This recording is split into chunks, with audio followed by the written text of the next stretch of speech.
ایک سوال یہ دریافت فرمایا کہ گھر کی دیواروں پر قرآنی آیات آویزاں کرنے میں کوئی ممانعت تو نہیں؟ کوئی ممانعت نہیں ہے۔ مسلمان شروع ہی سے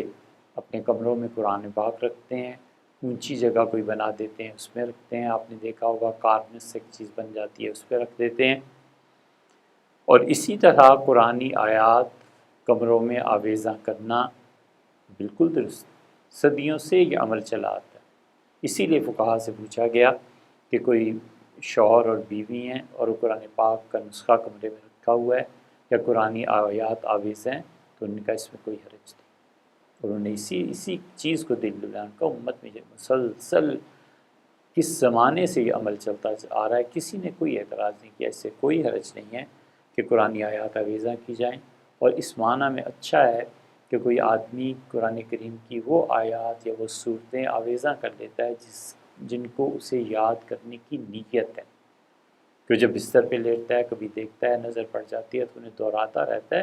کہ آہستہ آہستہ یہ آیات یہ صورتیں مجھے یاد ہو جائیں، پھر وہ یاد ہوگی پھر دوسری صورت کا فتویٰ، پھر دوسری یاد ہوگی تو تیسری کا لگا دیا۔ ایک تعلیم کا عمل ہے، یہ تو جائز ہی نہیں مستحب بھی ہے، ثواب کی بھی چیز ہے،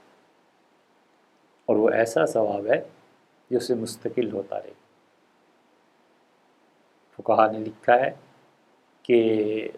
جاری پانی یا وہ پانی جو نل سے آ رہا ہے اس کی بجائے لوٹے سے کسی برتن سے وضو کرنا افضل ہے، اور دلیل اس کی انہوں نے یہ دی ہے کہ جاری پانی پہ وضو کیا، دریا نہر بہہ رہی تھی، ختم ہو گئی بات، نل سے وضو کیا بات ختم ہو گئی، اور کہتے ہیں جب کسی برتن سے وضو کرے گا تو وضو کے آخر پہ اس برتن کو اگلی نماز کے لیے اگلے وضو کے لیے بھر کے رکھ دینا یہ مستحب ہے، نیکی ہے، جب تک وہ پانی پڑا رہے گا اس وقت تک اسے ثواب ملتا رہے گا۔ تو جتنی دیر وہ آیات لٹکی رہیں گی، اس نے ارادہ کیا کہ مثلا سورہ فیل یاد کر لے، اب اس نے لٹکا دی، روزانہ 2-4 مرتبہ پڑھ لیتا ہے، تو اب وہ جب تک وہ لٹکی بھی ہے اس غرض سے کہ اسے یاد کرے، اس سے رہنمائی حاصل کرے، اس شخص کو برابر ثواب